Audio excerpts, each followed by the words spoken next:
There's only 3 segments? No, trivia 3. Okay. But we can switch it around, of course, because we're in charge. Because we're in charge. Who's here to stop us? Exactly. Pam does a little artwork for us every week on our show sheet. She is quite the crafts person. John, do you want a sandwich? What kind?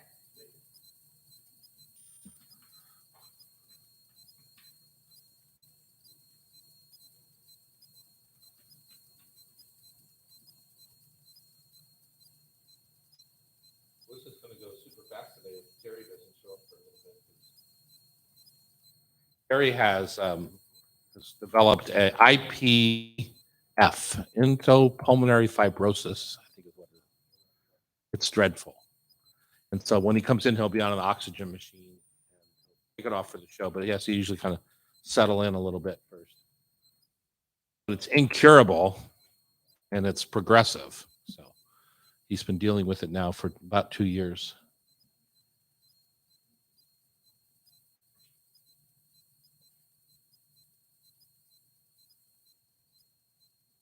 Hi, it's Tom. Mm-hmm.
Overslept. So you give him a hard time when you see him show up for the show today.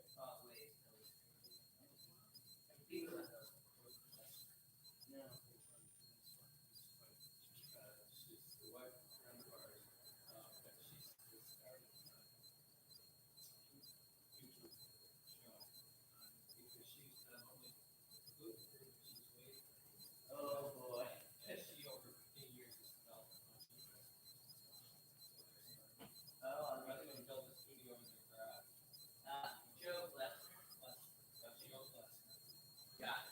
Okay, Pam, let's get this party started here. Let's go,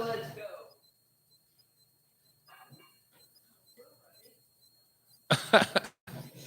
I don't know. I think our other guest thought it was a 9 o'clock start. I'm not sure. Well, we sent a reminder, Okay. but Maybe they just, there's a big accident on I-5 coming up northbound this morning, which seems like there's one every morning.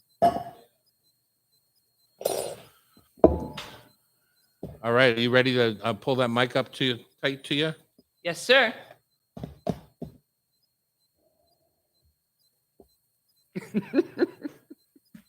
This feels so lonely today. What's...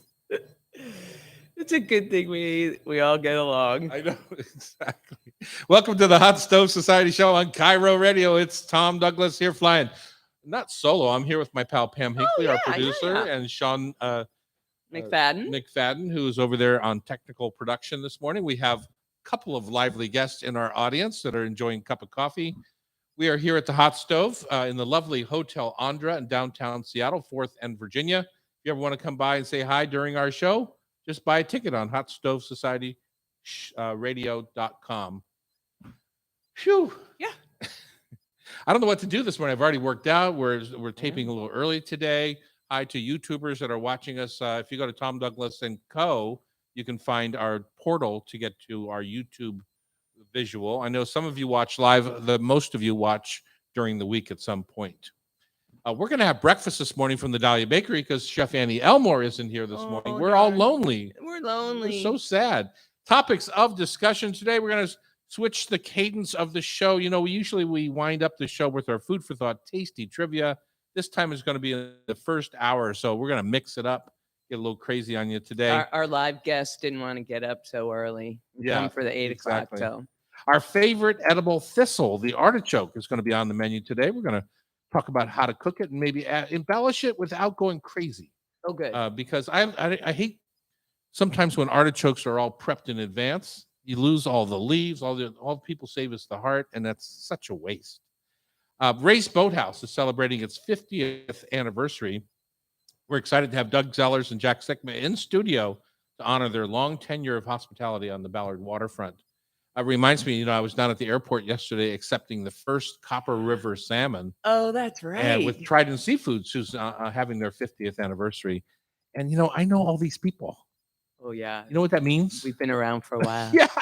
I watched Jack Sickma at the old Sonics stadium. So it's kind of weird to be this old.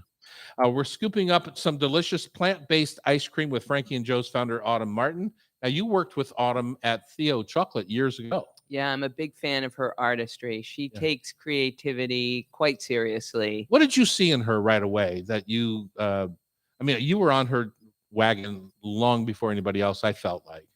She was a youngster, right? She is incredibly creative. She's got a different eye for how to solve problems.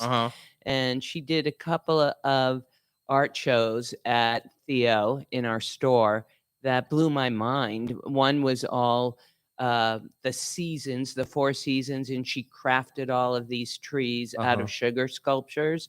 And then another was the 4 elements, and she covered 4 naked bodies. I remember that one. I think I was able to talk you into coming to that one. I made that version. And then she just always has a unique approach. Lovely. I adore her. She's a sweet lady too. So rhubarb swings both ways. You brought some rhubarb from your backyard today. It looks like huge leaves, and you told me eat the leaves and leave the stalks for you. Is that right? They're not as poisonous. That's my friend Pam right there. As I originally thought. We're going to have our taste of the week, which is going to be lovely. But first, on my show notes, it says Pam apologizes for the Thousand Island debacle. Now, if I remember last week, you and I I just kind of looked at you that you were making homemade Thousand Island. You're like the biggest hippie mama of all time. What are you doing even eating Thousand Island dressing? And so what happened? Why are you apologizing? Well, you have to admit the version I made was spectacular. Reduced no sweetness. Yeah. And that got me a little bit, the no sweetness thing. You have a sweet tooth. But switching from ketchup to sun-dried tomatoes just elevated it completely. But the debate in the room, including the audience, was whether or not there was chopped egg in the dressing. Chopped hard-boiled egg in the Thousand Island. And you insisted that there was. And the rest of us said, absolutely not. It is traditionally eggs in the salad that you use. Like on a chef's salad where you have ham, turkey, cheese, and hard-boiled eggs, some tomato wedges. But boy, did I hear from our audience. Really? Yes. Oh, I'm so pleased. I knew you would be. Yeah. There were many entries in. The most strident was from our beloved Carol Kreidler, who used to make all of our coconut pie dough for us. She said, the eggs and the sweet relish are what constitute the Thousand Islands. Really? To give it texture. Carol, I know I loved you already, but now I love you even more. So yeah, you have to have a little sweetness. I always put a little honey if I'm making a homemade version, a little honey in there or something. So I'm officially apologizing. So you're not like tail between your legs apologizing. No. You're still comfortable with what you I'm did. still going to make it my way because because it there's was so much blasphemous what you did. No. I ate the rest of it all week, and it was delicious. Rave reviews. Okay. So I just don't know if that Thousand Island is the thing to elevate. Well, you know what I'm saying? There is that. There's things that you probably like. Corn dogs. Do you really need to elevate corn dogs? No. Thousand Island, ranch dressing. Sometimes you just got to leave well enough alone. Although I will say, when I elevated corn dogs on Evening, the television show, it's still the most watched episode of Evening of my What was the coating? I took the batter of the corn and I dipped the dog in the batter, and then I dipped it in bacon bits and then deep fried it, so that the bacon bits exploded on the outside of the corn dog. Never. Well, I'll just say it wasn't the most appetizing looking thing in the world. It looked like something that we saw that the nuns used to show us at St. Mark's about things that you don't want to do when you're cooking. Yeah, well, cooking. Yes, there's that. But anyway, it is still the most watched episode I've done on Evening. I've been doing Evening for over 10 years now. So wow. Just saying. You got to take people to more vegetables, Tom, please. I'm going to have to put some of my favorite Thousand Island dressing on my corn dogs, apparently. So my taste of the week still got to be Washington asparagus. Last night, I sauteed mushrooms in just a little bit of butter and bacon fat, and then got them to where I wanted them, and then added my big fatty asparagus. Nice. Because I love that big fat asparagus. Me too. Because you can sear the outside without overcooking the inside. Whereas if you have the really thin ones and you want to get a sear on them, it's hard not to overcook them. Yeah, they turn into limp little pencils. So I did that, and I did it in essentially a dry pan, just the fat, so that it gets nice and I'm not sure the term I want. It's a little bit oily but nice, and then the pan's hot, everything's burning on there, and then I hit it with a squeeze of lemon, which immediately evaporates. Some smoked sea salt onto the plate. So delicious. I've got it. We only have 6 weeks. Yeah. Go eat asparagus every day. Yeah. 6 weeks you have for local asparagus. So yeah. And if you eat asparagus out of season, you get what you deserve. Who would do that? We only have a 6 or 8 week season. I love that Washington is strongly working on their branding. Have you seen the blue elastic bands? Yes. That tell you that it's Washington? Oh, is that meant to tell you that it's? Yeah. I did not know that. Even the rubber bands, elastic bands. The rubber bands. Yeah, even PCC is carrying California and Washington, which I don't understand. But I don't get it either. I don't get it. Yeah. So when you're looking around for asparagus, if you always kind of look at that, those asparagus are too big. They're going to be too tough. No such thing. Just peel the ends a little bit, and they'll be perfect for you. So that's my idea of the taste of the week. Don't forget to eat asparagus. Okay, Sean, how are we doing?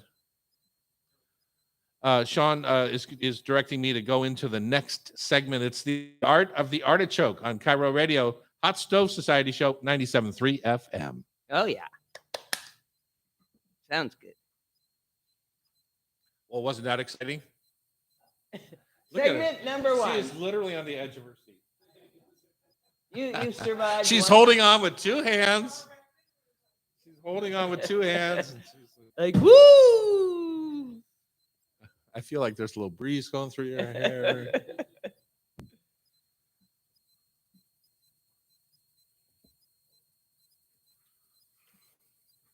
So I'm going to let you kind of tell us a little bit about the artichoke.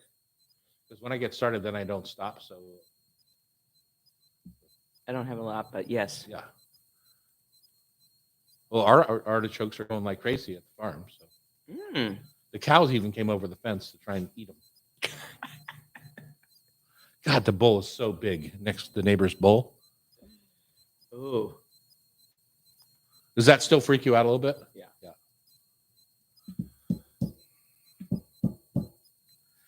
And we're back. It's the Hot Stove Society Show on Cairo. Chef Terry slept in this morning, so we'll expect him at some point with sleepy eyes and sitting in his chair and going, I don't know. Oh, we're going to be able to tease him for a while. Exactly. It's Tom Douglas and Pam Hinckley, our show producer. Sean's over on the technical side, making sure that we're on time for our breaks. Pam, you wanted me to talk a little bit about artichokes. Why? Well, they're showing up in the stores, absolutely beautiful. Mm-hmm. And I lived in California for a while, so I was really enamored of that Castro Valley where the artichokes Just that were cool, dewy, misty cool. ocean air. Yeah, they're very reliant on that Mhm. environment And and that's why they have atmosphere. such a short season, right? Yep. You know, 3 months max for the artichoke season. The rest of the time of the year, you'll find they're just inconsistent. You'll pick one up, it feels like a marshmallow. Right now, they feel heavy and dense and Yes. perfect. Yeah. So they are able to, you said it beautifully, because they are able to harvest almost year Mhm. round. But the difference in the crop now being the pinnacle one, and then there's a smaller one around October Mhm. when some of that coolness and heat tension is still correct. But right now is when you've got to buy them. Yeah, exactly. So how do you like them? One of the recipes I saw was for double fried. Remember that place we loved in San Francisco, Lulu's, where they Mhm. had that friti dish? Mhm. They had the fried lemon and the fried artichoke, where it was all Frito misto. yeah, Mhm. where it was all crispy. But I have to reduce my reliance on fried food, so I love them steamed with a little lemon. Well, when I first moved to Seattle in 1977, artichokes were on every menu in town that I could think of. I mean, if it was just you had to have it. If you opened a restaurant, you had to have an artichoke on the menu, and it was either steamed, and then everyone cuts the little prickers off with a pair of scissors, and then at the restaurants I was working at, we would steam the artichokes whole, then we would open them up, kind of pull them apart, get in there and scoop out the choke, Choke, yep. which was, I mean, they were cooked pretty much to death. But so the choke would come out and you scoop that out. And then everything from there was kind of chef's choice.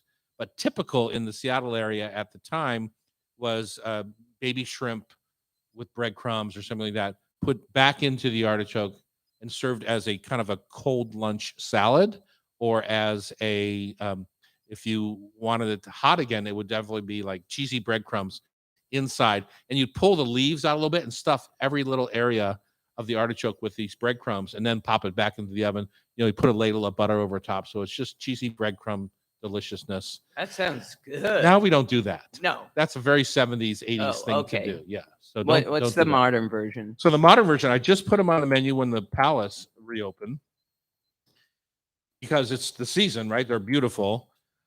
So the modern version is we take them and we take that little tip off where all the spikes are. And they do have artichokes without the spikes these days, but the artichoke itself I have not felt is as good. But anyway, then you go around the outsides and you cut all the tips off with your scissors. Then I slice them in half and I steam them. When they're done cooking, I take the choke out. Now I've got a half an artichoke scooped out center. The leaves are still there, so that when that favorite thing where you dip into the butter, you dip into the mayo, and you scrape it with the back of your teeth or your bottom teeth. Fun. Yeah, so fun. But here's the key: what I do, our new fish taco spice, it's got a real citrusy quality, and it's not spicy, but it's got 4 different mild chilies, and then a lot of citrus powders in it. Wow. So I take that half an artichoke that's just been steamed, and I put my fish taco spice on it, and I take it and I put it face down on the wood grill for 30 seconds. 30 seconds. That's all it takes. Doesn't seem long enough. A little bit of olive oil, and the spice, and 30 seconds. And it's amazing how much, our wood fire is apple wood, so it's sappy and smoky, and that's why even on a burger or little steak or something that isn't long on the grill, piece of bread, it picks up the smoke really fast. So 30 seconds, because I don't want to overwhelm it. On a hot grill, so it gives it a little hard char sear, and boom, it's done. And you've got this perfectly smoky, delicious half artichoke on your plate. It's just so fun to eat. It's a good shareable appetizer. Get something to chat over with a martini or a Negroni. Probably a Heaven. Negroni, wouldn't it be? Better. Remember, for some reason with artichokes, I always think of carciofi, because taking the train through Italy, there was just field after field after field of artichokes just swaying in the wind. And you just wonder, how can they eat so many artichokes? And then they make a Negroni, and then they just also easy. No, but they harvest them very young over there, much smaller than we do. We end up with these big globe artichokes, whereas the artichokes over there tend to be a real wispy. And the small ones, if you pick them young, they don't have the choke. You can eat pretty much the whole thing. You just take off the outer edge, and you can eat the whole artichoke. And that's when you get your fried ones. It's generally what you're getting is baby artichokes. Yeah. What about the stem? How far down are you peeling after you steam them or before off the stem so that all stays soft and edible? Before. Before. I'll just trim that up. But the stem, you don't want to just cut off the stem, right? The stem is you want a lot of that, right? As much as you can keep. A lot of times they've been picked for a week or two, and you'll see at the end of the stem it's dark brown. Yep. Just take 1/8 of an inch off, and you'll see clear stem again. And then just take a paring knife and just peel the tough outer leaves. It's a little bit like a broccoli stem, where you don't want to get too crazy. Just peel that hard outside casing off, and then you're all set and ready to go. But that stem is part of what the prize is. If you look in when I was at the Hotel DuPont in 1976, we used to have cans and cans and cans of artichokes on the shelves, and it was all artichoke bottoms, all the bottoms. And they would just undo the can. It's a fancy hotel, but it was very typical to just undo the can and use that bottom for something like the base of a salad or whatever. In those days, we did not have avocados the way we have them now. Avocados were seasonal, and to get a ripe avocado was probably a too treasure, expensive. right? Yeah, and it wasn't ethnically even in our lexicon the same way that it is today. Now avocado is the biggest selling vegetable in the world in the wintertime, so it's kind of crazy. And the drug cartels in Mexico control the avocado crop. I've seen many different recommendations on the steaming, poaching, braising initial stage with or without lemon and salt. Do you have any? What's a little bit like opinion? fish, like when you're poaching fish, you want to make a little court bouillon. So if you're going to steam an artichoke or braise an artichoke, you just simply make white wine, lemon, a sliced out two of onion, maybe whatever kind of things you have in the fridge that you want to get used up, and then move on from there. You either boil them, or I put them in a big, like a soup pot or a canning pot if I have a bunch. Put the rack down on the bottom and put maybe 1 inch of water in the bottom, and slow steam them with the lid on top. Just turn them upside down so the steam goes up inside the artichoke. Yeah. And how do you know when they're done? Can I use my instant read thermometer? You can, but first you have to stick a paring knife in to see where it is. If it feels tender if it goes right through, or if the paring knife gets stuck, it's not done yet, right? But if it just goes in and comes right back out, yeah, it's done. Now put your instant read in so that in the future what kind of temperature you're looking at. But I will tell you that every artichoke is different. Like I said, some are really dense, some are little air bombs, so the air bombs are going to cook much faster. And there was also quite a number of recipes that were just roasted. But, yeah. Prepared. But typically they are steamed first and then roasted. Okay. Because you have to, unless you're going to serve it with the choke in, which some places do, but that's like serving fish with the pin bone still in. It's just not in a too fancy classy. restaurant. Yeah, no, fancy restaurant. You just don't do that. So. But just hard roast them or roast them on the charcoal grill after they've been steamed. I think it's much easier. It's hard to get some of those. What's the word I want on the stringy stem or the broccoli crust? It's hard to get that right without peeling the ends first. So it's just a hard roast. It wants to get tougher and tougher and tougher. Good tips. Thank you very much. Mm-hmm. I believe we're going to play some trivia now. Yeah. I know this is a very odd thing. You're throwing off my feng shui here on Cairo Radio. It's the Hot Stove Society show. Come back for Food for Thought Tasty Trivia, brought to you by Rub with Love Spice Rubs. Nice. 97.3 FM. Okay, Missy. I'm talking to you. What is your name? A-N or A-M? A-M-M-E. Ann. A-N. Do you want to bring Ron up with you?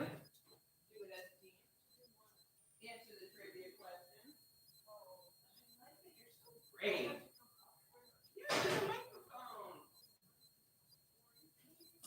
You didn't know when your daughter. You said she gave it to you for Mother's Day, right? Should we send her a picture right now? Yeah, we should. That'd be awesome. Well, you know, It's it's just- all this. It's this. Just in time. Yes. Good morning. Hi, darling. Nice to see you. Television, your collar's all. I'm on television. Oh, you're on YouTube right now. This is you right here. YouTube is a television. If you guys are having a tryst and you don't want to be seen in public, you let me know. I like that. It's a bit late. Where's your phone?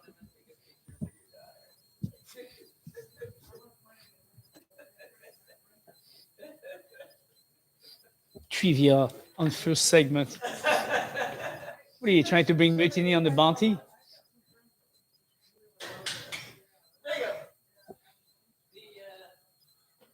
Our schedule fluctuates a little bit sometimes, and so that's why we end up sometimes without many guests. Is that it's not an off, like today's an off day and an off time, on an off day. Would you get closer to Terry so I can get all four of you in together? All right.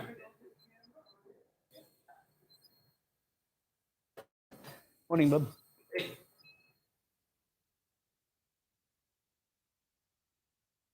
I slept well. I have to get out of here right because I have a TV shoot at my house at 11. I have to get out of here right when we end today.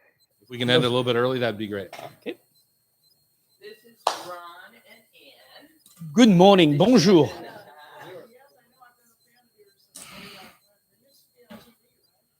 Well, yeah. I guess I'm still on TV. Turns out we have faces made for radio. That's right. We last much longer on the radio for some reason. They don't find us there.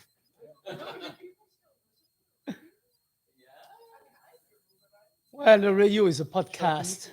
You know, the podcast is really, really friendly because you can do. We're watching you right now. Yeah, no, it's very. So, Ann, look at me. Listen to me. You hear that lovely voice? Listen to me. You hear that voice? Gotta get We close. want this voice right up next to the microphone. Well, now I don't hear it. Am I supposed to be right here? That sounds a little Yeah. better. Okay. Even closer. Pam, just push that mic up just a Just little gotta- bit so she doesn't have to bend over like that. Is that No, why? that way. Yeah, push down on the back of it just a little bit. Sorry, our There you go. technical director is taking the morning off.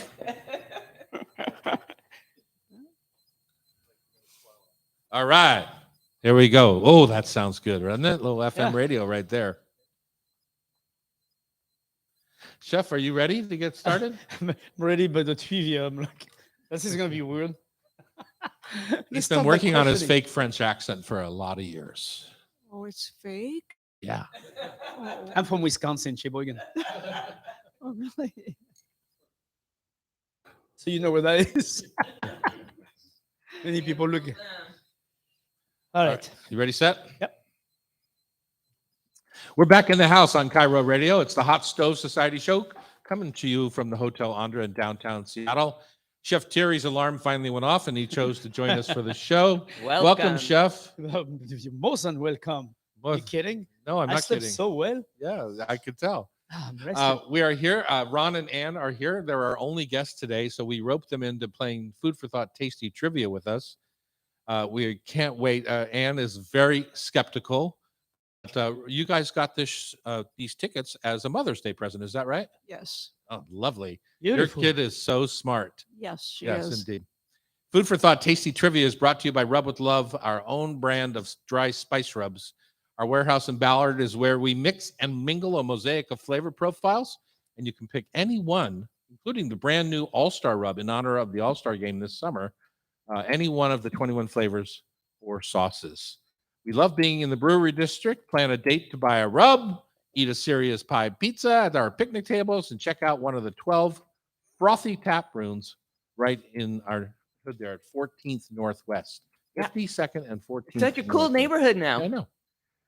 know. Let's see. McClendon Hardware, who brought in our new limited edition All-Star Rub into all 7 of the locations, is a good spot to stop and check for in their grilling section for All-Star Spice Rub. Okay, let's play. Pam, you got some Let's questions? play. I've got some questions, and we're so glad Ron and Ann are teaming up to play against Tom and Terry. Terry always goes first, so he'll get 5 questions, and you'll see how it goes, and then you'll be second, and we finish with Tom. And what does she win for playing? She's going to get to pick out 3 spice rubs. I think she's going to give them to her daughter, probably. No way. No, Answer's not a I love it. chance. I'll give her not one. a chance. Did you Yeah, see you her, can did give you her see her one. face? She was Yeah, like, no no way. No way. No way. I love her, but not Okay, that Chef, much. Chef, let's wake up and get started here. Here we go. Number 1. What ring-shaped pasta, frequently filled with meats or cheese, are sometimes referred to as belly buttons because of their navel-like shape? Starts with a T. I'm like, I can see the pasta, but the name, no, I don't have it. Stuffed pasta. Tortellini. Tortellini. There you go. Did you know the answer, Anne? Oh no. Okay, just making sure, just to see what kind of fight we're gonna have here. Number 2. Cincinnati is home to a unique style of what kind of food, which they often put on hot dogs and spaghetti? You want multiple choice? Yeah, that would be good. Cincinnati? Is it roasted peppers, chili, or a tomatillo sauce? That's gonna be the roasted pepper. It's the No, it's a chili. That was my dad's favorite meal when he was out on the road traveling was chili noodles from Cincinnati. I've never heard of Yeah. putting it My mom chili, made it for him all the time. chili on noodles. Mm-hmm. Yeah, you said that a few times, Tom, but I've just the idea. Thanks for listening, Chef. No. This one is right up your alley, Chef. Okay. The couscous, mixed with beef and vegetables in a tagine, is often considered the national food of what North African country? Morocco. Exactly. That one I know. Yep. And Chili noodle. what's the 6-letter name for the Vietnamese single-serving sandwich usually served on a baguette? BANMI. HN. I'm sorry, BAHNMI. Exactly, banh mi. I love Wordle. Oh.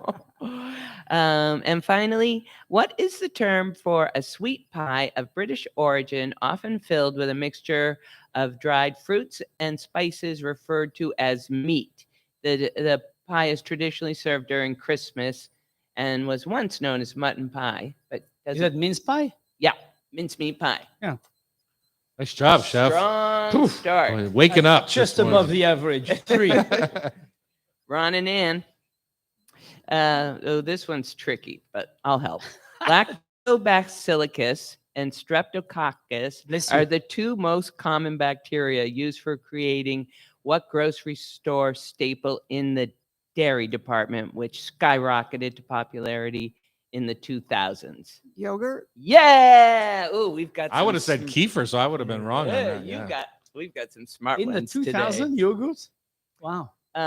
In 2004, New York City took legal action against vendors at an Ecuadorian festival to prevent them from selling the meat of which animals? The animal belongs to the rodent family and is a common household pet in the United States. Cats? Close. You have to talk. It's the guinea pig, right? It's the guinea pigs. Yeah. Are we giving it to him? yeah, of I course. think that's the Ron same had it the thing. whole time. Ron knew. Yeah. But you got to talk right into the mic or our listeners can't hear you. Lindt expanded their chocolate empire in the 1990s with the acquisition of what California-based chocolate company founded by and named after an Italian immigrant and is really popular in San Francisco.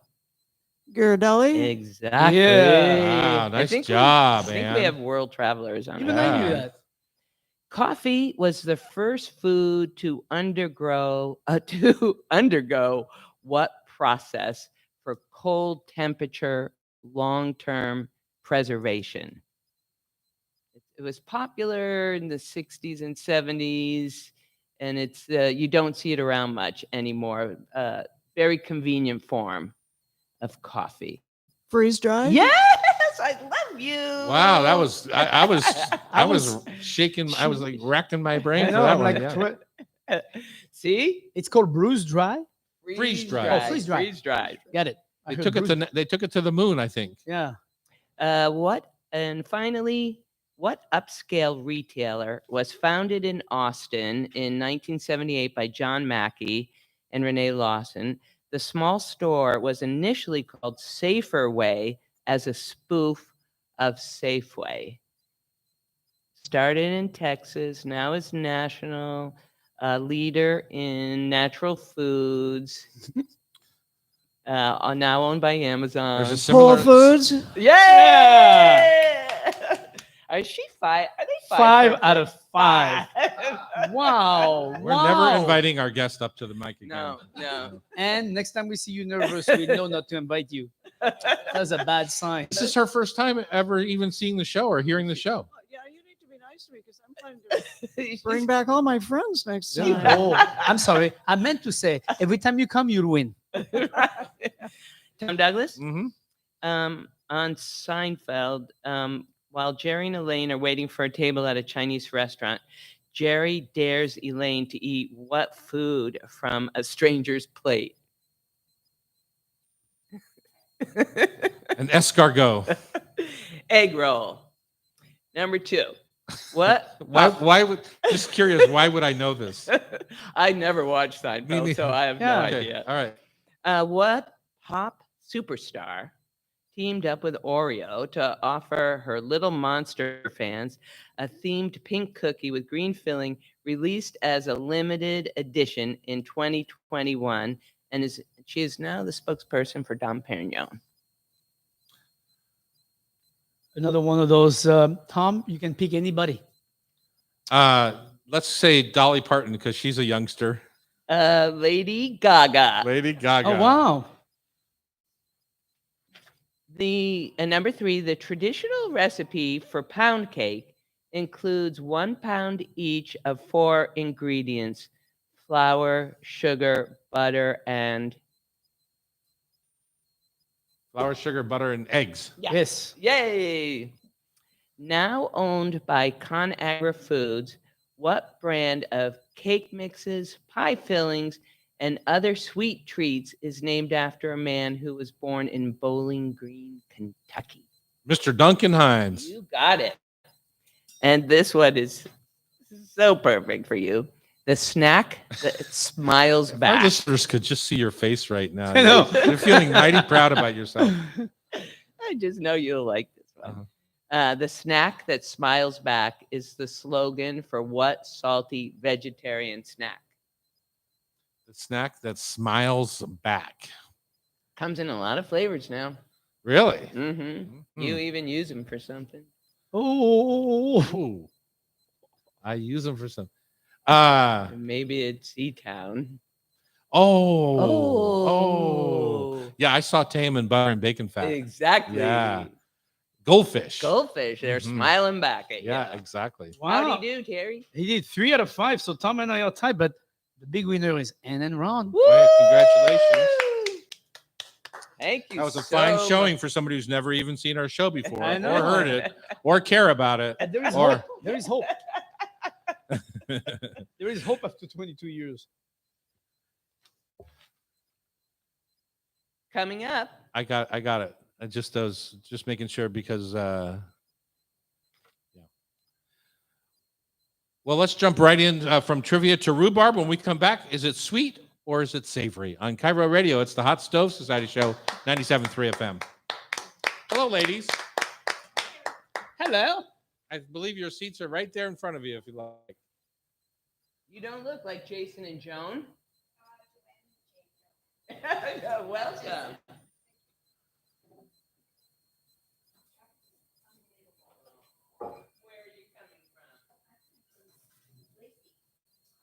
Oh, yeah. We heard that I-5 was all had a rollover accident or something. Oh my God. Thank you. I appreciate you. Thanks, Eric. Thank you. I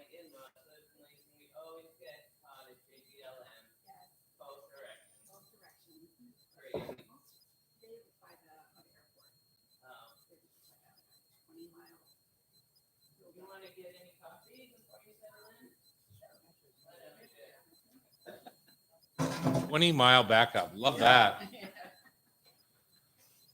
Well, the good news is you get to order breakfast.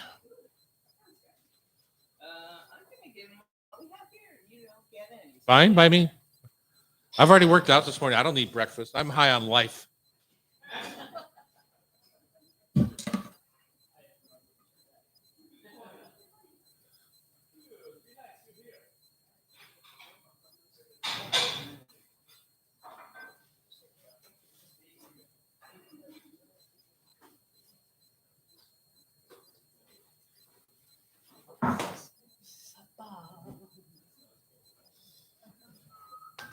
I was so excited to be here this morning.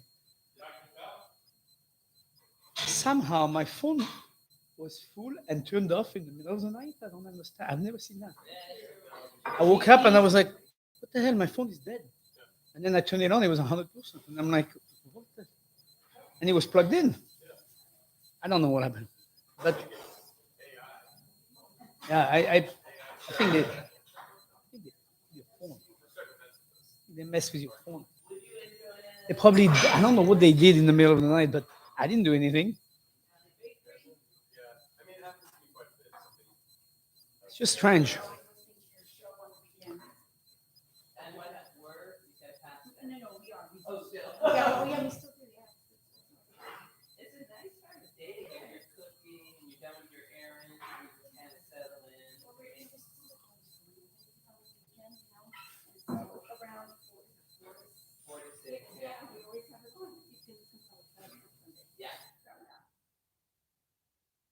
You never podcasted?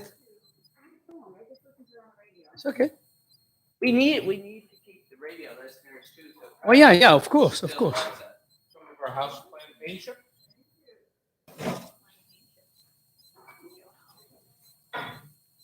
So one of the tricks for us in making plantain chips is that we use the green plantains and we slice them up and slice it with the skin on.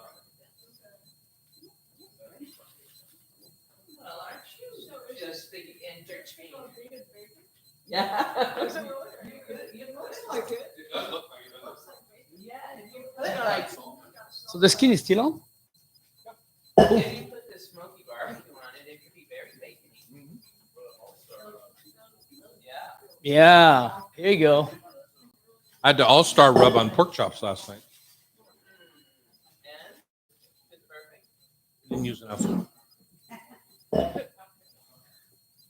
There's knives there if you want to cut your sandwiches in half. They are juicy little suckers. I remember those. Yeah.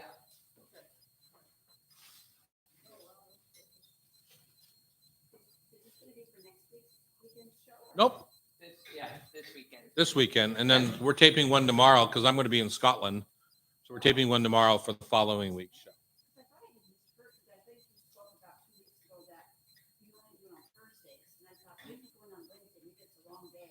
No, like you said, we had to do two this week. So Mr. Douglas could jet away to his golf club in Scotland. What a life. Lose money to all my rich friends. You have a big group Because they going. desperately need it. Yeah. There's Well, you 12 don't- of us. You don't think you're gonna beat them? I've been playing so poorly. Oh yeah? I mean, not as bad as you, but Nobody plays as bad as me. The thing is, I don't say play. that to too many people. I have dust on my golf stuff. As in, You actually have golf stuff? yeah, I do. Amazing. It is amazing. It's just to look good in the picture.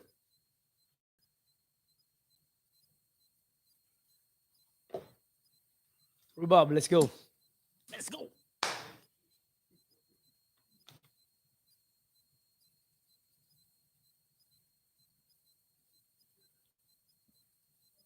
His name was Rhubarb.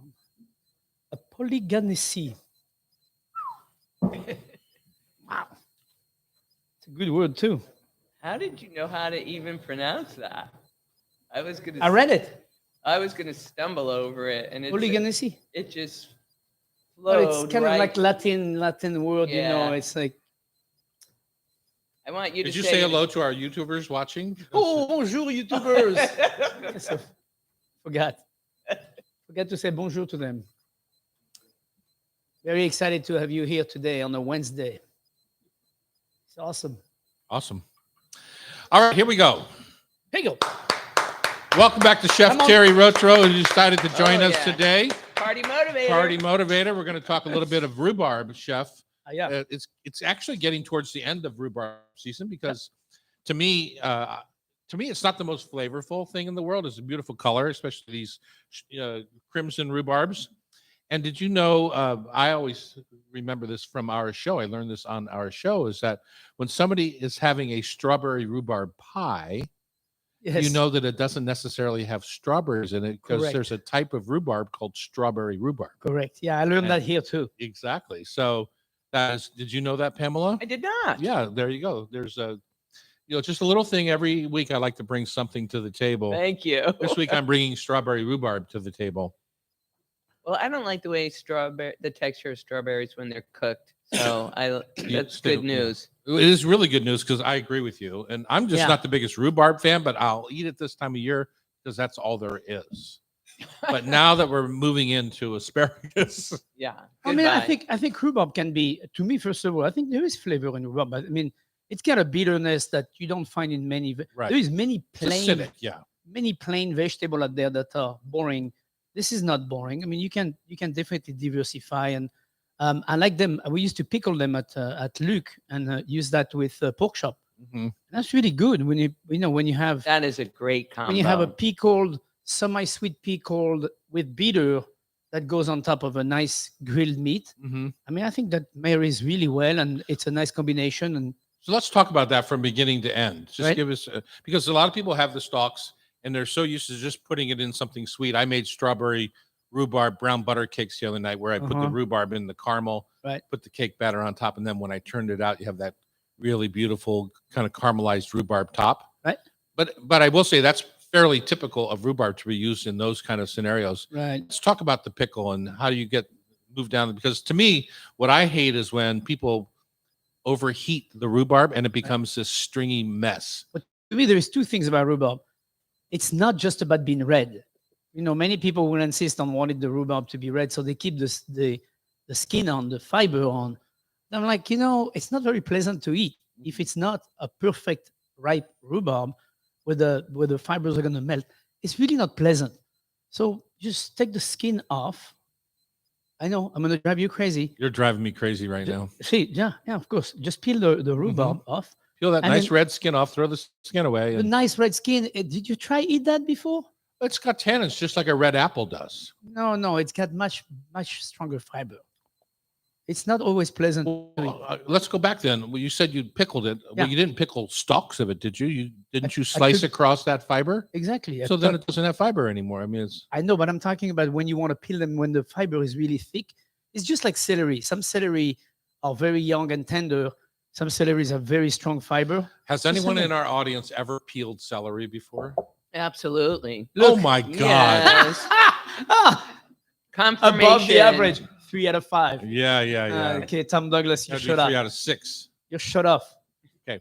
Okay. Anyway, I use the fiber for the stock, so it's not like I put it in the garbage. Mhm. But I just don't like to chew on something like that. So anyway, the rhubarb, you cut them in, like you said, you cut them in pieces about 1 inch long, and you just put them in a brine. The brine is made with, I always say 3, 2, 1. Right. 3 water, 2 vinegar, 1 sugar, Right. and then you bring that to a boil. And then in there you can add a little spice. You can put some coriander. You can put a little bit of. I even put curry to color my So you could use rhubarb. turmeric, curry, whatever. Whatever. So you could change the color of the rhubarb basically. But anyway, you bring that to a boil for about a minute or two just to steep those spices, Yeah. Uh-huh. and then you cool it off, and then you put your rhubarb overnight in there When it's hot. when it's warm. Okay. You don't want it to be like boiling. You want it to be 'Cause warm. then the rhubarb mushes out and it's Yeah, not. A you want nice you crisp want you pickle. want this. The warm will penetrate the rhubarb. The heat, if it's too hot, it will break it down to a puree, which you're gonna lose your rhubarb. So you want it room temp to about just slightly above room temp. Mhm. You put your rhubarb in there overnight, and you'll have beautiful pieces of rhubarb that will be impregnated with that brine. And And this so now you've just grilled your chicken or roasted your chicken on the wood fire Right. and got it all ready to go. Yep. To me, I'm going to put my chicken skin side down on a little sizzle platter so I get a nice crunchy chicken skin. Right. Careful not to put too much moisture from the rhubarb pickle on top of that. You'll sog it out in a second. Yeah. You lose both textures of the chicken and of the rhubarb. Yeah, and I would also put the rhubarb on. I would put it on the side and have people just pick. Really? Chef. Oh yeah, I'd be very adventurous. Who's going to pick up that rhubarb side because you've peeled off all the beautiful red part of it? And it's Oh, gonna no, look- don't worry, they will. You give them a little pick and a Yeah. little fork, and they Okay. just and every bite of chicken, you just take a bite of rhubarb and melt in your mouth nicely, and it's a nice match. Pamela, you love savory rhubarb. Is there a way that you make it With gin. with gin? Tell me. Tell me more. It's really nice to make a simple syrup out of it. And I just saw adding a little bit of fennel too. So rhubarb, fennel in a gin cocktail Mhm. with a little salty rim. Yep. But I also, I really love it as a glaze on grilled meats. Mm. So cooking it down, thinning it out, straining it. But I love that tartness so Yeah. much on top of a rib. The other day when I was macerating, a lot of times you put rhubarb on the counter, all chopped, put sugar on top, and leave it for the next day, right? And you end up with this big pile of pink juice at the bottom. And the rhubarb is still crunchy, typically, if it's just straight sugar. Take that juice and reduce it down into a rhubarb caramel. And it was beautiful with whipped Yeah. cream. It's just got that gorgeous ruby color. And it was great on my Taking pear tart. taking so- that rhubarb puree and putting it on when you make very sugar cookie or vanilla sugar cookie, very simply done, but very heavy in sugar usually. And you take the rhubarb and you just make one very thin layer on top of the cookies, and you take that caramel and you drizzle it on Mhm. top. That cookie will be delicious. Delicious. My grandmother used to do a rhubarb hand pie. Oh, yeah. It was I've known you for a long time, and you've never quoted anybody in your family about their cooking skill. I know. You've always been very demonstrative the other direction. So tell us. Well, my paternal grandmother Mhm. had a big dairy farm and a gigantic vegetable garden. So she was adamant about using every scrap of food that came out of that garden and cook down. We used to rummage through and just take a bowl of sugar out into the yard and snap off a rhubarb stalk and Oh, yeah. dip it in the sugar. But she managed to rescue enough to stew some. She stewed it for my grandfather, but then Ugh. for us, she made. I know. Oh, just grosses I me out. know it was weird. Stewed rhubarb. But then she saved some chunky stuff and made little But it- buttery ham pies. Makes good jam. I mean, it's a very good fruit to put in a jam. It's funny how people use sugar. I brought It's Jackie. mostly sugar. I brought my wife Jackie home to meet my parents for the first time in Newark, Delaware, and my sisters were sitting in the driveway with just beautiful lettuce leaves that were picked right out of my mother's garden, right? So blah blah blah. But next to them on this steep driveway, they had a bowl of sugar, and they would put teaspoons of sugar On the lettuce? on the lettuce leaves because the lettuce was bitter. It's like and teaspoons of sugar, and roll it up and eat little sugar Wow. lettuce cigars. And Jackie vomited in the driveway. Well, yeah, I'm like, I have never seen that. I was so grossed out. Okay, we had another full hour of deliciousness coming your way. Ray's Boathouse is going to be here with their 50th anniversary celebration. Who else is going on? Autumn Martin is going to show up, your old pal from Theo Chocolate. Yep. And I invested in her business called Hotcakes years ago. One of the few investments I made money on. And now, Yay! and now she's Frankie and Joe ice cream. Frankie and Joe Ice Cream on Cairo Radio. It's the Hot Stove Society Show, 97.3 FM. If we did a 5-hour show, we'd have more customer. Keeps growing by the hour.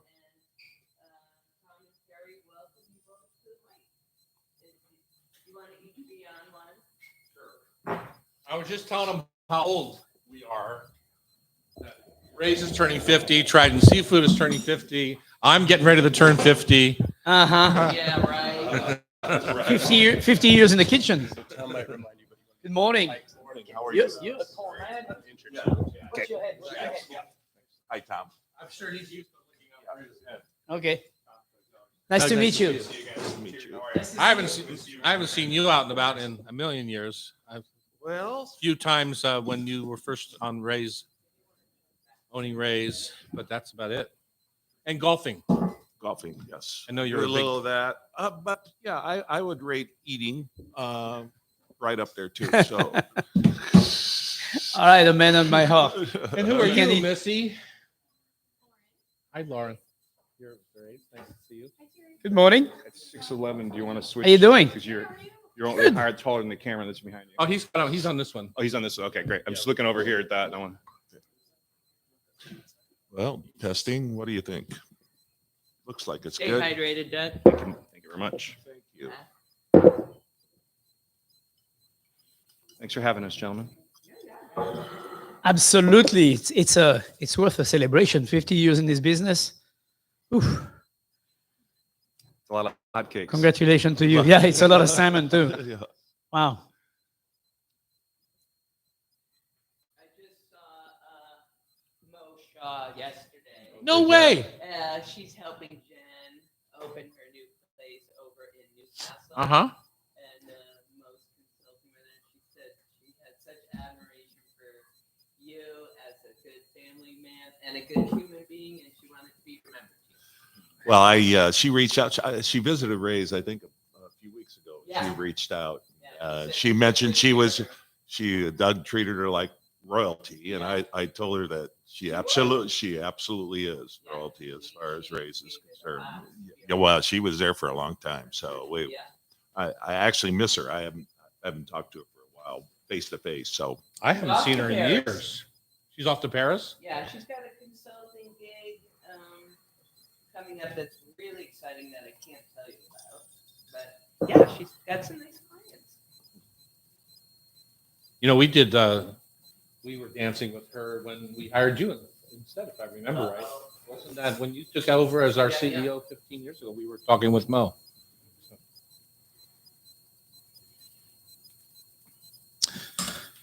All right. So where do we want to break this? I think we want to.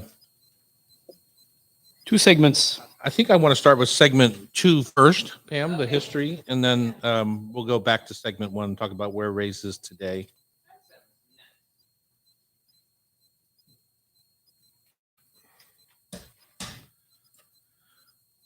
Chef, are you ready? I'm ready. You're fully awake now? Oh, I'm Chef fully slept awake. in a little bit this morning. He had a little It rough never time. happens. Rough time. Oh, it never happens. I hate that. But anyway. Welcome back to the Hot Stove Society show on Cairo. We're thankful that you're with us, whether you're in your garden, in your car, watching our podcast on our YouTube live channel, or whatever it is that you're doing. We're thankful that you're here with us. We're going to talk with the folks from Ray's Boathouse for our first couple of segments. Autumn Martin is going to join us for the last couple from Frankie and Joe's Vegan Ice Cream Shop. And I've known Autumn for a long time, and she's always like this healthful thing.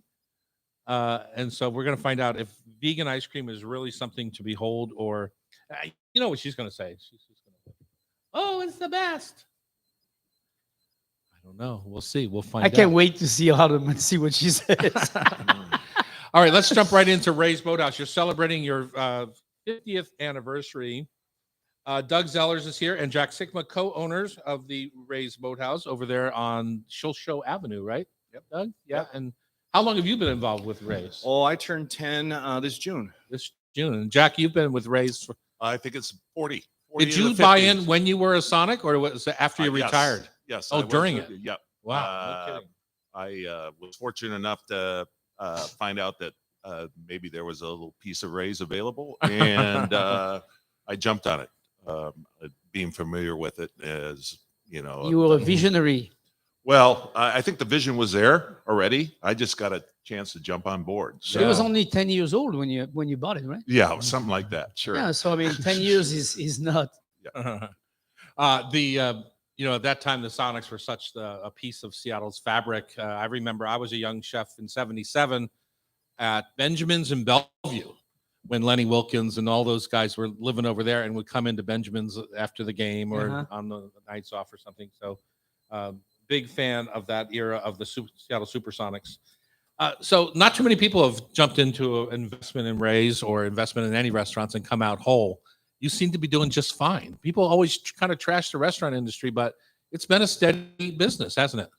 It has been, you know, always ups and downs from economic situations. You know, there was a big change when Lake Union opened up to our lunch business, where all of a sudden the waterfront downtown lunch crowd A little easier to get to. Yeah, easier to get there too, but always depended on you know, the neighborhood. Ballard's been very good to us, and you know, we just continue to make some adjustments. And again, it's been a fantastic experience for me. It's the restaurant business. You're so connected to the Oh community. man, you really are. And you know, and it's a people business, both with having the opportunity to serve them the best products and so forth, and then add the service level with it. So it's really been a good investment and an enjoyable investment to me. And I'd be remiss if you know, Terry said that, you know, to jump in at with the restaurant only 10 years old, it's not a sure thing. But the ownership group at that point in time, with Earl Lasher and Russ Wohlers and Elizabeth Kindrich, getting to know them and so forth, it was easy to understand why the restaurant was a success. Right. So let's go back a little bit even before then. 1939. Do you know all this history? I sure do. Oh, why don't you tell us about the history of where Ray started and how it came to be what it is today?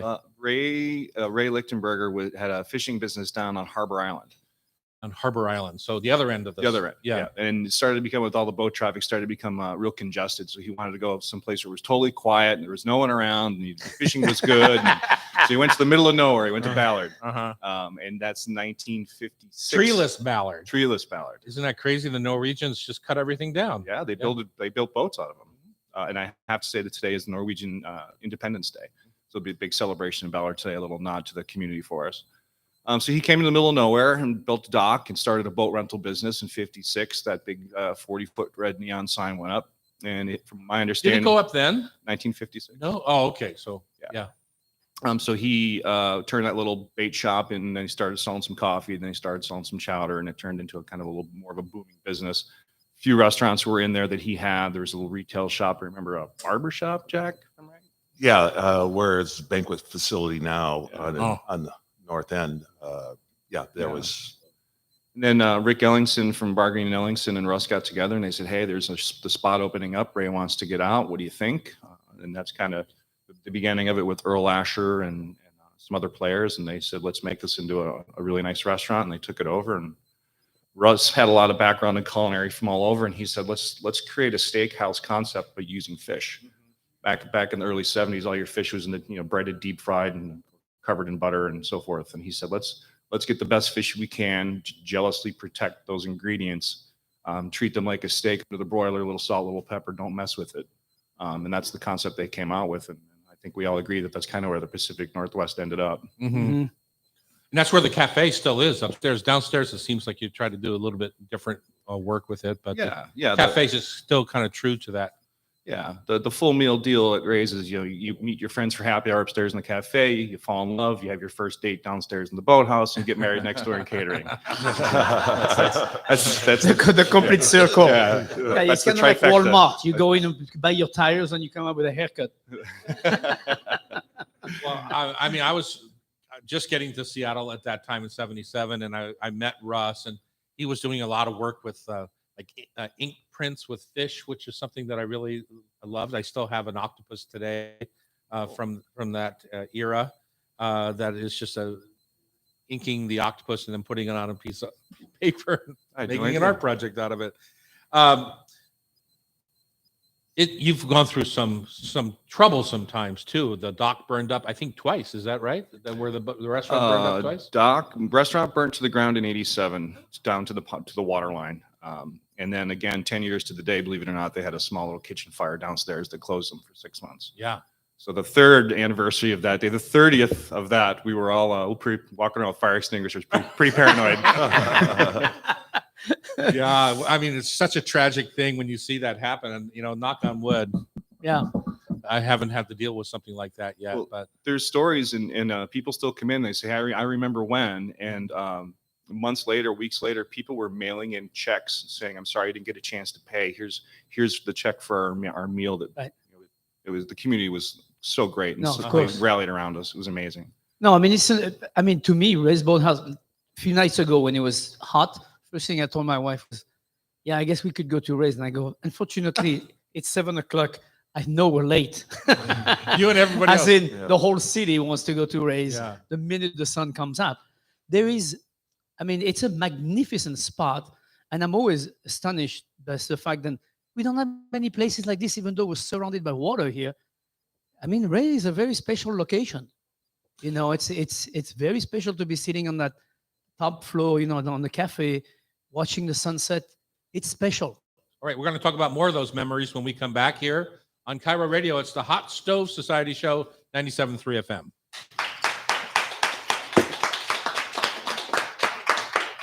Memories, but also June and all of the things, the nice menu things they're doing for the anniversary. Coming up next, what are we going to eat when we go to Ray's? One of each. Not on the same night. Yeah, one of each. As a group, that's always a good thing to do. One of each, and I'll pick my fork in all of them. If you can share, you can eat with me. That's the motto. How long have you been doing this? Just Almost 22 years. 25 years. Pardon? Just 22 years. 22 We years. just started. I think it's actually a little longer. Yeah, I keep saying 22, so it's probably 24, but Really?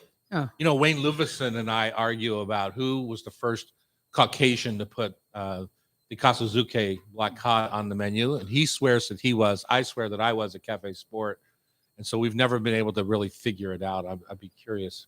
Well, I'm glad you both did. Yeah. Because it's one of my favorites. exactly. Yeah. That's the way to look at it. You're right. I'm so glad you both did. Yeah. And that little guy is retired now, just living the life. I know. Good for him. He put his time in. So did Tom. All right, we're back here in the kitchen at the Hot Stove Society Show. We're joined by Jack Sikma and Doug Zellers, co-owners of the. Doug, you're an owner, right? Yeah, Correct, yeah. co-owners of Ray's Boathouse. They're celebrating their 50th anniversary. Ray's was home to many firsts here in Seattle, including celebrating Olympia oysters, the region's only native oyster. They elevated Northwest delicacies such as singing scallops, the Loughborough Inlet spot prawns. Now, when I found out about spot prawns, I sold a lot of singing scallops, but when I found out about spot prawns, I was hooked. Oh, yeah. Copper River salmon, along with John, what's his name? John, who passed. Oh. John Rowley. Rowley, that's right. Rowley. Sean DeTore, could you fix that for me? Copper River Salmon and John Raleigh also did the Oyster Fest with John Raleigh out there. Bruce Gore frozen at sea salmon, and then the novel concept of serving red wine with fish. You guys have been at the forefront of so many things when it comes to restaurants here in Seattle. Congratulations on that. Let's talk about how you're going to celebrate your anniversary.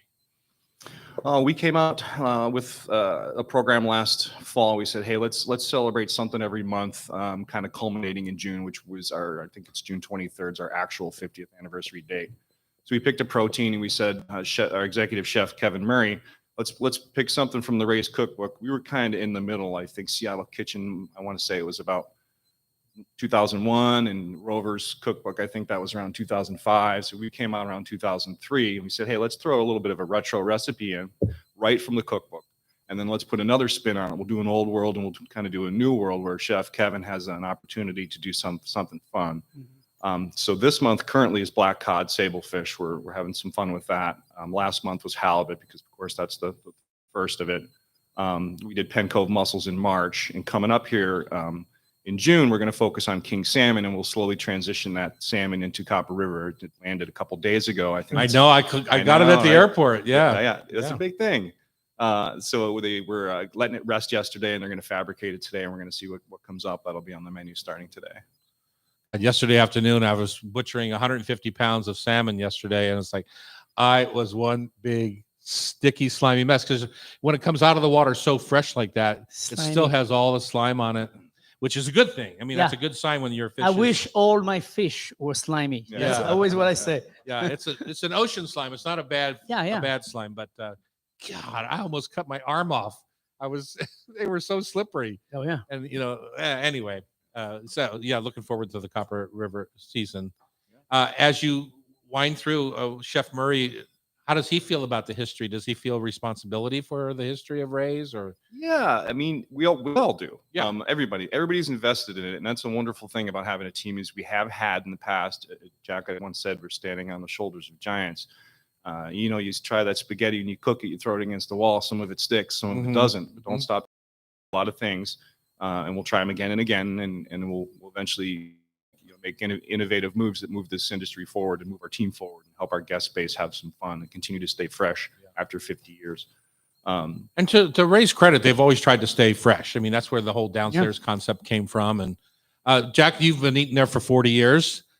What's your go-to? I know what my go-to is. I have the smoked salmon salad, which is the big plump nuggets of cold smoked salmon. I think it's cold smoked anyway, moist and delicious. And that's my go-to at Ray's. Do you have something that you have to have every time?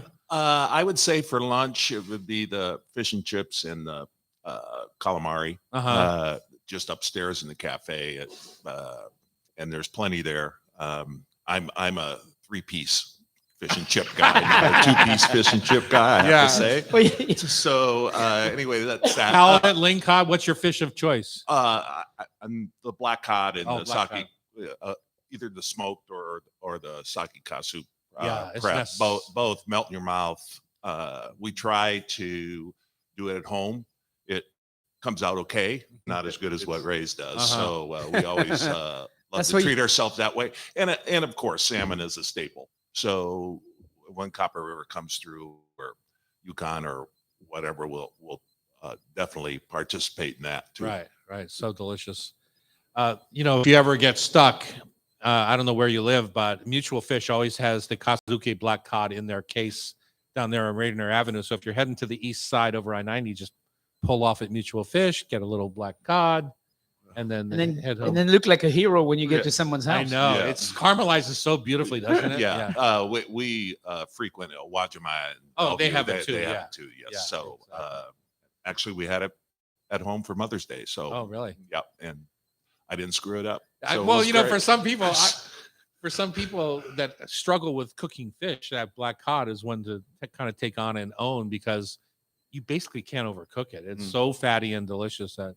Yeah, just throw it on the sheet pan, put it in the oven, and you're done. You don't have to Chef, you would have loved it yesterday. I was cutting a 50-pound Copper River King that I got off the Alaska Airlines flight at the airport. The fat was just, it's a wild king. This isn't a farm fish. Fat was just oozing out of the fish as I was cutting it up. It was so beautiful. Oh, Wonderful. Lovely. Yeah. Any other thoughts on Ray's as you go? Doug, you've been there 10 years. Do you have a favorite go-to dish when you? Because to me, Ray's is, for me, I don't go there enough to not get what I want every time. And then maybe I'll have an optional something on the side, but I always have to have the thing that I go for. Yeah, and I have to agree with Jack. It's the sablefish. It's that it's just so it's been on our menu since the late 70s. And the Thai mussels is my go-to as well. That's been on our menu since '82. We found an actual menu from there. It was Smith Corona. Somebody pounded it out. So those things are amazing. They're never going to go away, and they're just so simple. And Terry, you build a dish with ingredients that are simple, and you can't hide behind them. No, it's simple and it's straightforward, and sometimes it's just salt and pepper. If you can be that good to make it that simple, you should definitely stick to it.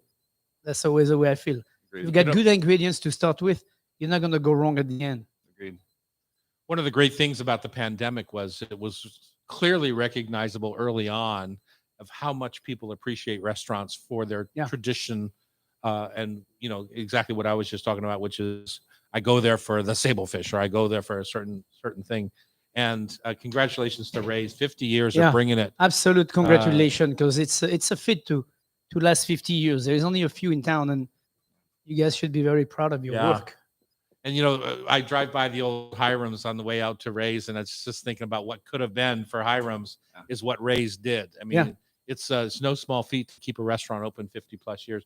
And of course, Mr. Ray actually started in 39, so it's been more than that as a boat launch and restaurant. So so fun. I can't say that I haven't stolen a few ideas from there for Seatown, my little fish and chip joint down in the market. That to me is a little combination sometimes of the Ray's upstairs and the Ray's downstairs. We just don't have the view. Dang it. Or the blankets. Yeah. You need the blankets out there. We do have a view, but it's not really what you want to look at. That's the people same. sleeping in the circle out front. Anyway, thanks so much, Jack. And thank you so much. For joining us. We Truly appreciate it, and best of celebration. Thank you. Thank you very much. Absolutely. I appreciate it. Another restaurant right out by Ray's, Piccolino's on 32nd, lost its owner to a heart attack this week. So sad news. It's like going in waves right now. I'm going to Rachel Marshall's memorial on Friday morning. So enjoy it while you can. Enjoy life while you can. Get into a restaurant. Okay, we're going to talk with Autumn Martin when we come back on Cairo Radio. We're going to talk Frankie and Joe's. There she is right there. Didn't even look up. On Cairo Radio, it's the Hot Stove Society Show, 97.3 FM. Before we leave, Thank you so much. you guys have any questions for them? Okay, great to see you again. We're trying to get a photo.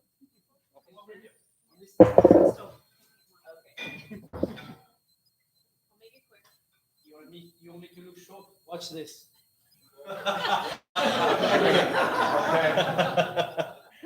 This is how I look short.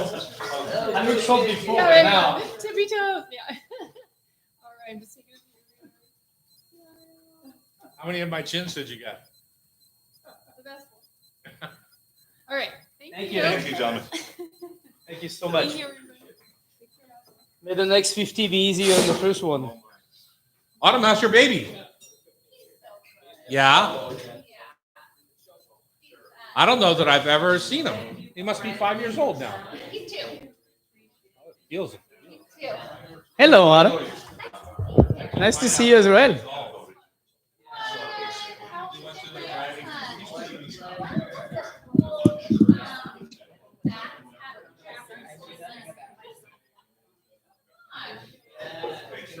We're out hitting balls.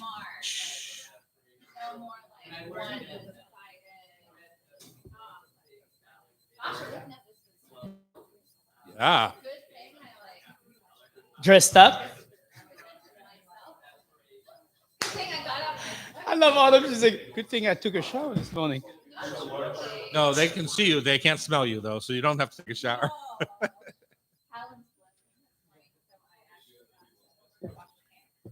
There you go. Callan? Callan. Can't be the best because Hercules is the best.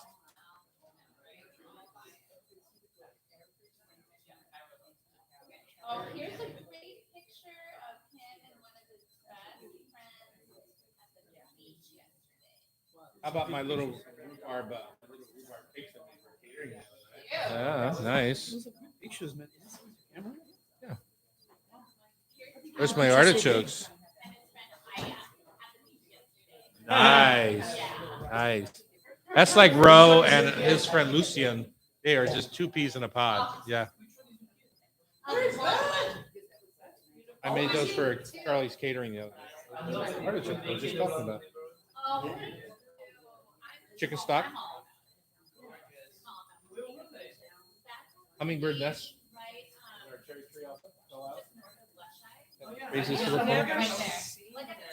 I kept it, so I want to see it. It's just a little mossy. Summertime with kids. I have a big iPad. Oh, yeah. Hello. I'm so glad I.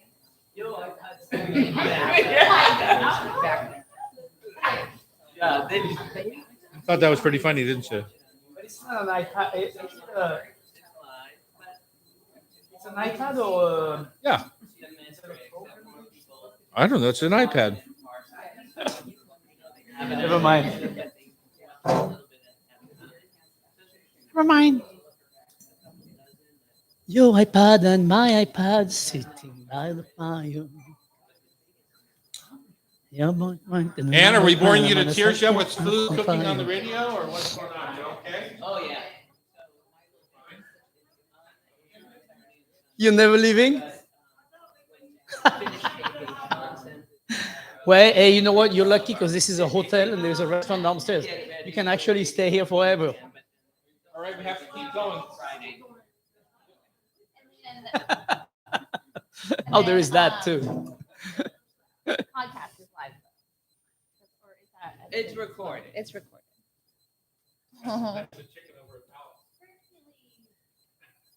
That's not really his name. You know that, right?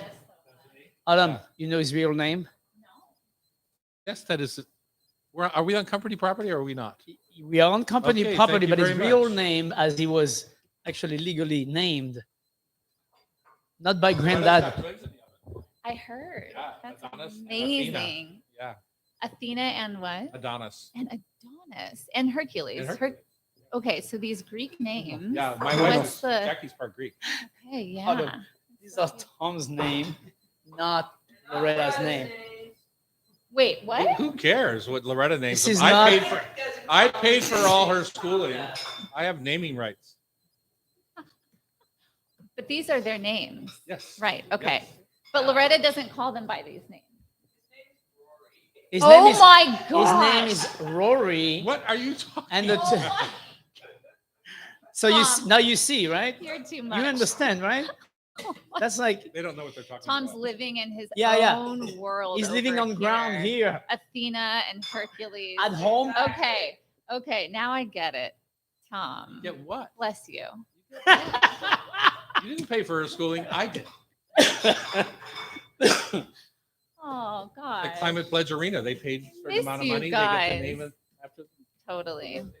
So does he respond to Hercules? Is this just like a grandpa grandson Absolutely. thing? Okay. That's so That cute. kid's gonna be so confused. He's a smart kid. He knows his real name, Hercules. He's 2 and a few months, or just straight flat 2. 26 months. Okay. Wow, they're so close in age, Talon and Yeah. Rory. Does Talon know how to golf? Talon went golfing last week for the first time. You thought you were the first one, weren't you? I Does don't he have know his that own he golf knows club? how to do it. He has one little, like, I don't know what it is, some kind of wedge. He has a wedge, He has a wedge. an orange wedge, Different than having a wedgie. which is different than having a wedgie. Hercules now has his own putter that says Dadu loves Hercules. That's so cute. Wait, does Hercules have his own golf balls with his name on them? No. Because Talon does. Oh, Ooh. Talon has his own golf balls. And who got him that? His papa. That's appropriate. Wow, that's pretty Isn't cool. that sweet? Yes. That's pretty cool. Okay, our first segment, let's talk about you. And then let's on our second segment, let's talk about Frankie and Joe's Okay. mostly. But let's talk about you and your history and Hmm. your loveliness and all of your deliciousness and all that stuff that you do. Okay. We're back in the Seattle kitchen here at the Hot Stove Society Show, 97.3 FM. Chef Lamb is cherry here. rotiro. You're still awake. I'm happy. You slept Oh, in I'm today. very awake. You seem very vibrant now. Oh, You've I'm- got to sleep in I've this slept morning. really well and Yeah. no worries, and except when I woke up, realized what time it was. Exactly. I'm I slept Tom in this Douglas, morning. and we're happy that you've joined us. Jeff, we were arguing earlier about how long we've been doing this show now, Yeah, and we think it's somewhere between 22 and 25 years, yeah. which makes you very old. And you've been tagging along, so that makes you older. There 'Cause you you've go. always been older. Speaking of old, Oh, yeah, it's funny stuff right there. Autumn Martin is here, a maker of plant-based ice creams. How old is Frankie and Joe's at this point? We are 6.5. 6.5 years old. And Frankie and Joe's came out of your business called Hotcakes. Is that right? In a way, yeah. I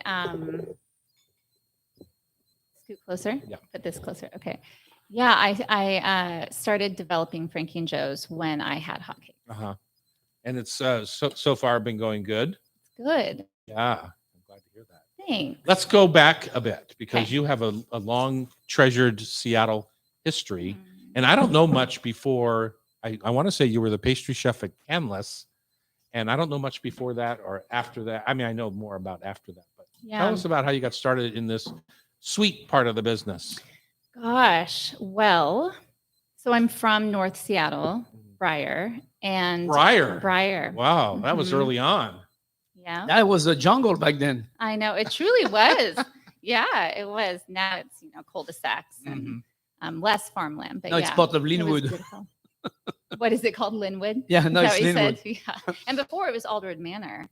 So Oh. my family's from Edmonds, and they grew up, and my dad grew up in Edmonds, and it was then Aldred Manor, which then turned into Linwood. I see. Yeah. So Your dad grew up in Edmonds when it was called Deadman's. That's what everyone used to call it. I didn't know that. Brain Damage Island and Deadman's. Oh my Yeah. gosh. Yeah, there were a few people there. Yeah. So I went to Inglemoor High School, and I wanted to go to art school after I graduated. Took a year off, went to Lake Tahoe, worked at a ski resort, and I was a ski bum for a season and worked in a fine dining restaurant as a hostess. And it was there that I discovered the kitchen. Mhm. And it was literally one night, I remember it so clearly. It was very windy. There was a storm outside. We were slow. And I was hanging out in the kitchen watching the chef and his Sue on the line, just bickering with each other. Uh-huh. And I just had this feeling inside of excitement, awe, wonder, and also a little bit of familiarity too. I was like, oh, Because you I were a know bickerer. this. I know this bickering thing. Yeah. This is familiar. And I was so intrigued and inspired. So at that point, I had two paths. Do I go to art school, which is I was sculpting and that's what I wanted to do, or do I go to culinary school and work in the kitchen, which I grew up doing with my dad. I see. So So art school though, was it just as fancy as say going to culinary school? Was it like RISD or someplace? Were you going? oh, I had not even You hadn't even researched gone that down far. that I way, yeah. hadn't gone that far. So I came back to Briar and got a job at the Honey Bear Bakery. No kidding. Yeah, Over in there Lake in Forest Park. Tanglewood. Yeah. Well, this was the second one Oh, in Lake Forest Park. Yeah. Yeah.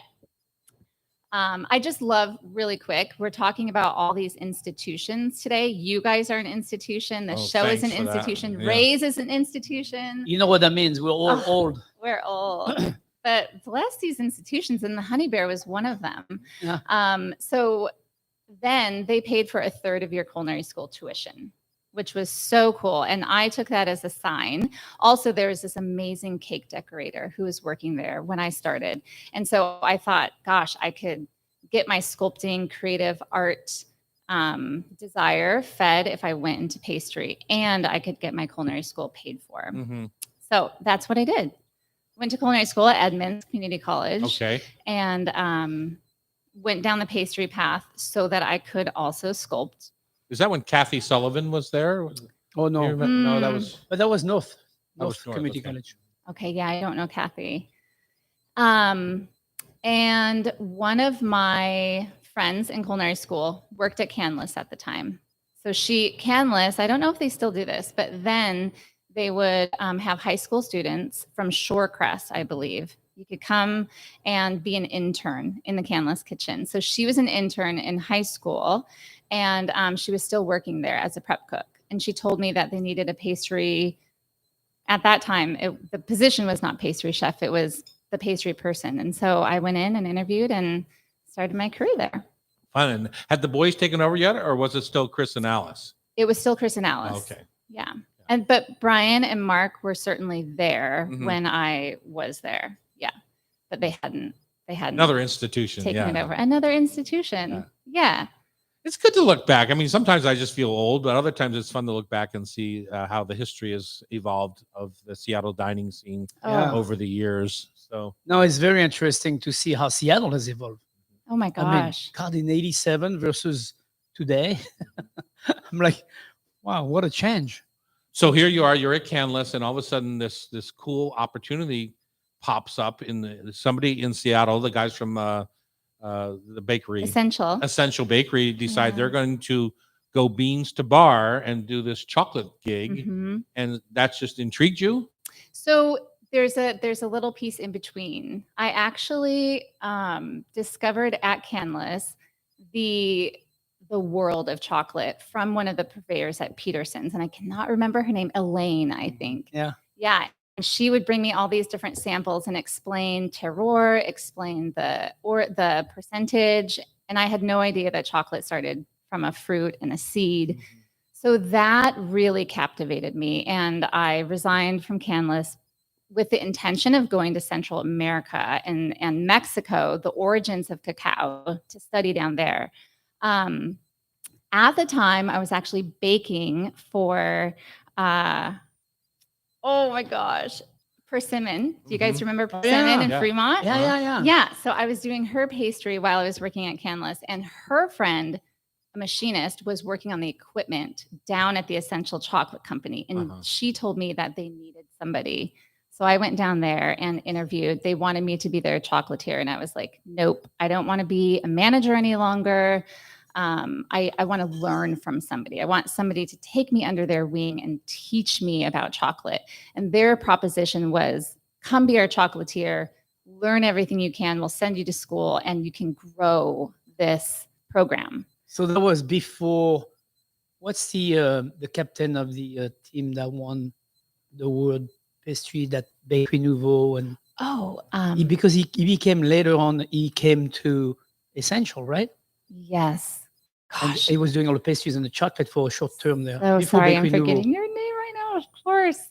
Yeah, I'm drawing a blank. It's okay. Drawing a blank, but yes. So William. William. Thank you. Yes.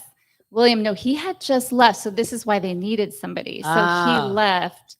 And it was Todd. I cannot remember Todd's last name, but he was the COO essentially of Essential.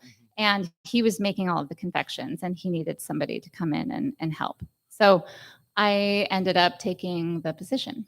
And then you ended up working with our now executive producer, Pamela Hinckley, there. Fortunately, yes, I did. She was a bright spot there, wasn't she? She came in and blessed everybody with her magic. Yep. Absolutely. She was sales and marketing director at the time. She was. And left there and came to us 15 years ago. We're so thankful for that. Oh my gosh, I know. So you did your thing. The last thing I remember about you at Theo was being sprayed in chocolate in a chocolate booth. Those Who were doesn't love that? good times. Those were the good times. Oh my gosh. The chocolate show in its infancy, and naked bodies covered in chocolate, sculptures, art shows. It was good. And deliciousness. I mean, you were doing some high-tech things with chocolate. Well, I will never forget, Pamela Hinckley came to me one day and said, what about fig and fennel together? Yeah. And I thought, like, interesting. And she planted that seed for the fig fennel chocolate bar, the fig fennel confection.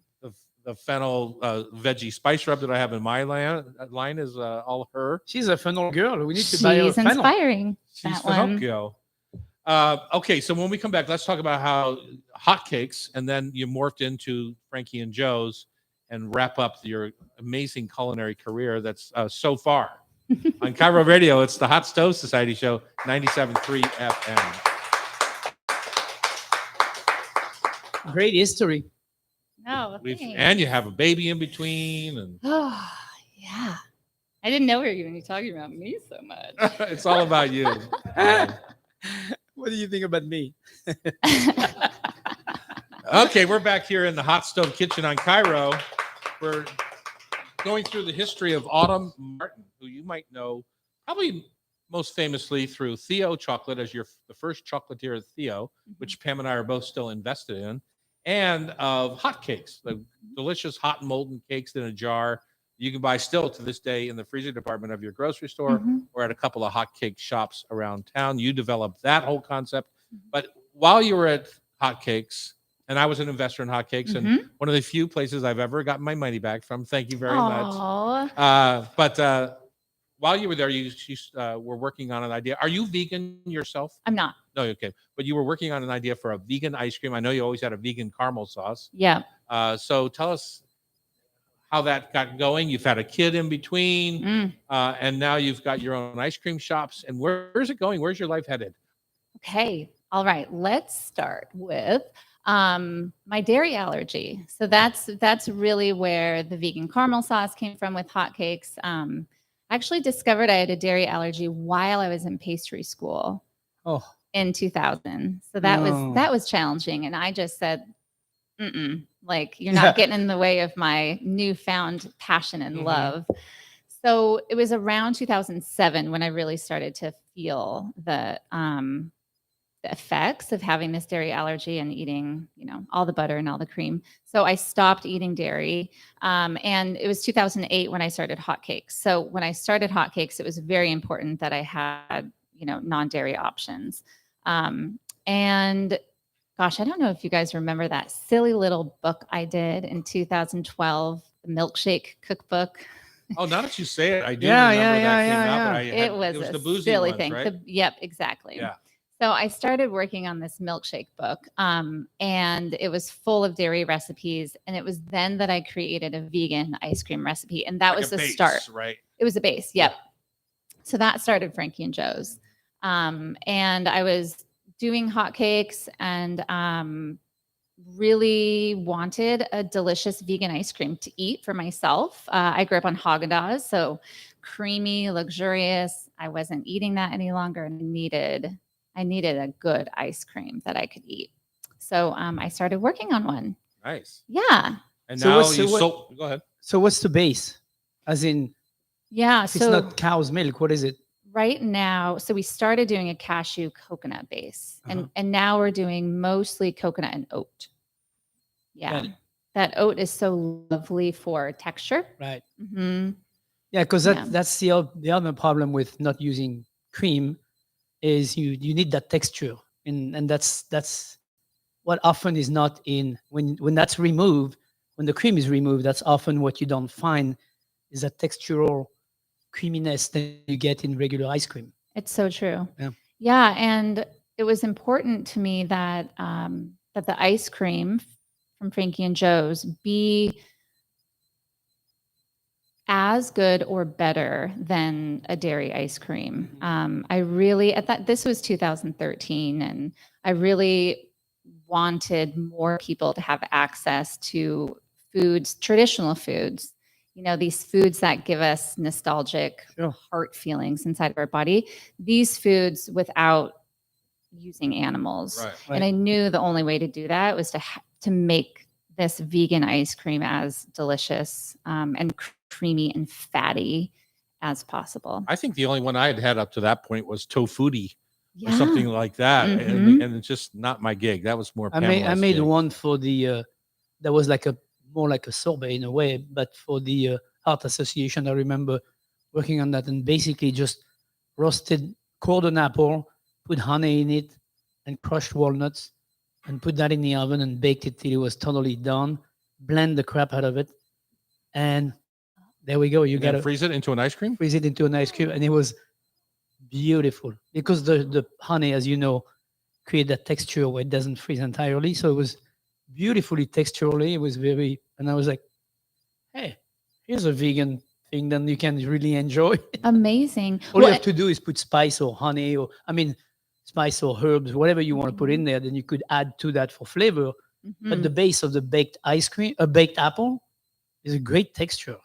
well, gosh, and that pectin, I imagine too, Yeah. that's inherent in the apple helps out with that texture.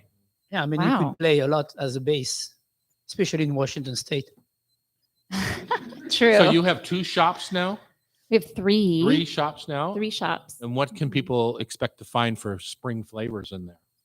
Oh goodness, what month are we in right now? We're May. in May. Okay, so right now we have a fun collaboration with Siete Foods.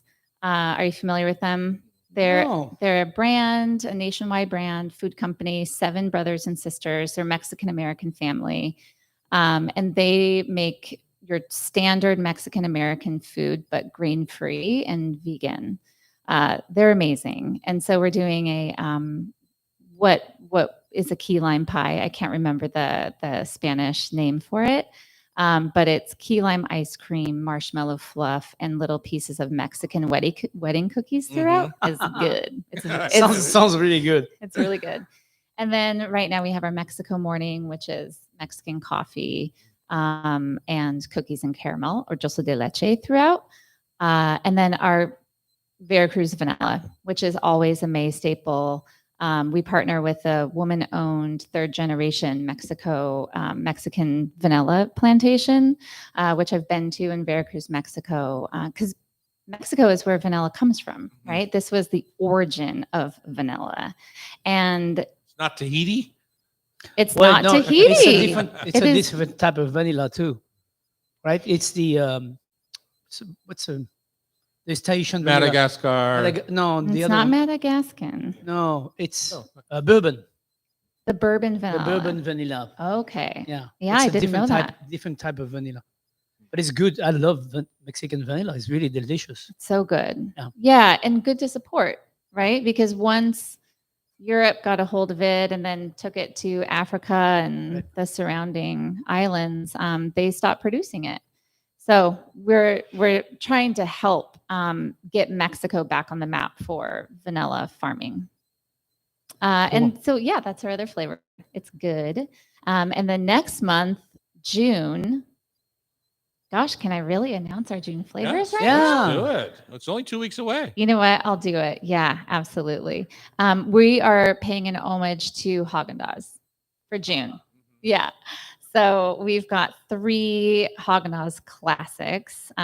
Coffee, just an Love it. unadulterated. Yeah. That's one of my favorite. Oh, me too. Yeah, growing up, we had that a lot. And we're partnering with Blue Star, my dear coffee friends, company? Dan and Yeah. Meg. Yep.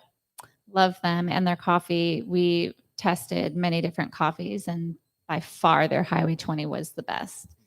And then we're doing a mango sorbet. Mm. It's actually a vanilla ice cream with a mango sorbet swirl. It's really good. And then we're doing a caramel cone. Nice. Yeah, which I didn't eat as a child. I think it's a newer flavor, but a classic nonetheless. Sounds so lovely. And where are the 3 stores?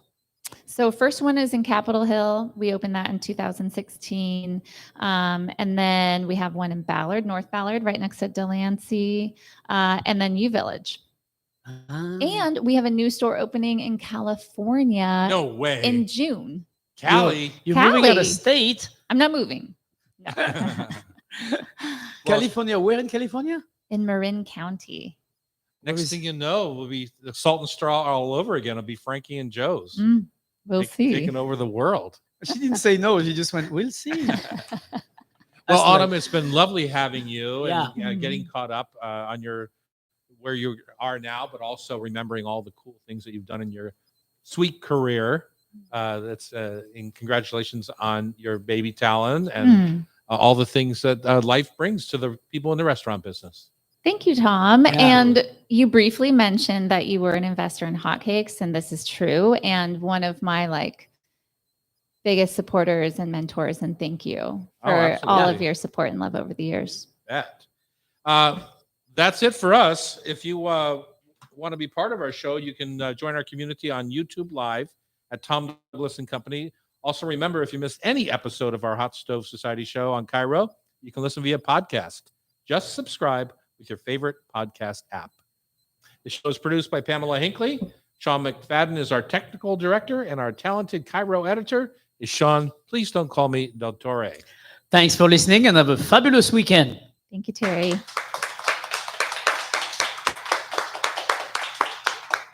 All right, got